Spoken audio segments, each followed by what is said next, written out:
வணக்கம் ஜே.கே. அஸ்ட்ரோவின் இன்று காலை 6 மணி நேரப்படி இன்றைய பஞ்சாங்கம். இன்றைய தேதி பிப்ரவரி 14, 2024.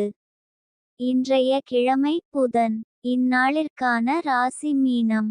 இந்நாளிற்கான நட்சத்திரம் ரேவதி 4ஆம் பாதம். இன்றைய திதி பஞ்சமி. இன்றைய யோகம் சுபம். இன்றைய கரணம் பாலவம். இன்றைய ராசி சிம்மம் ராசிக்கு சந்திராஷ்டம ராசியாகும். மீனம் ராசியின் இன்றைய திதி சூன்ய ராசிகள்: மிதுனம், கன்னி. ரேவதி நட்சத்திரங்களில் செய்யும் சுப காரியங்கள்: ருதுசாந்தி, பூ முடித்தல், பெயர் சூட்டல், முடிவாங்க, காதுகுத்த, அன்னபிராசனம், உபநயனம், விவாகம், சாஸ்திரபியாசம், கோடியுடுத்தல், ஆபரணம் தரிக்க, விதை விதைக்க, பிரயாணம் செய்ய, கம்பாபிஷேகம், ஜலம் பிரயாணம், கிரக ஆரம்பம், மருந்துண்ண, குளம் கிணறு வெட்ட, வித்தியாரம்பம்.